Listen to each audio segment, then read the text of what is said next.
ito yung kakapitan nito mga do, CRF 150F. So napakagaan ng chassis ng CRF na to, made in Japan. So carb type lang siya, may nalaglag pa.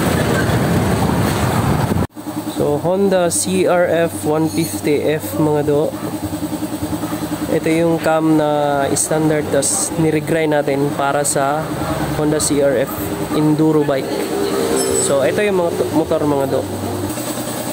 So ito yung makina, in-overhaul kasi pinalitan ng crankshaft bearing kasi masyado nang vibrate.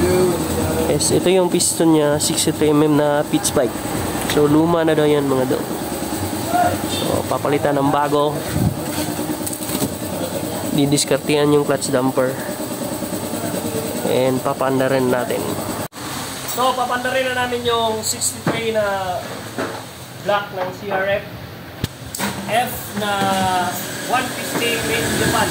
So ginawa namin dito is nire-grind natin yung cam, tas in-overhaul nila Artel, saka ni Janjan yung side bearing pinalitan kasi masyado nang ma-vibrate. So papanda rin natin mga boss.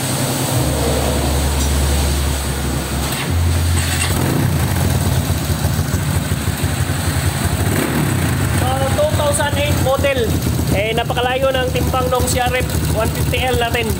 Ang gaan.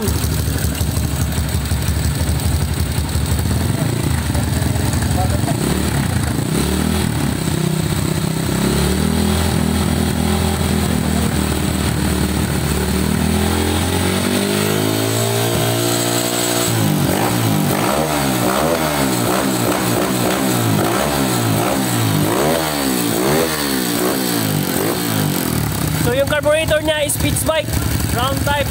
Baka naman.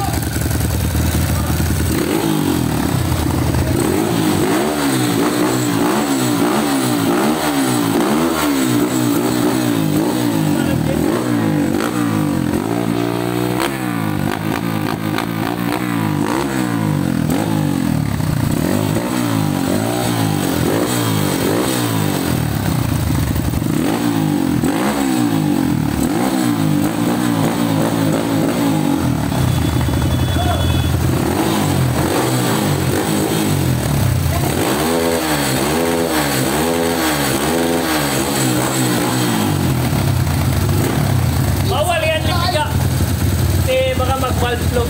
It's alive!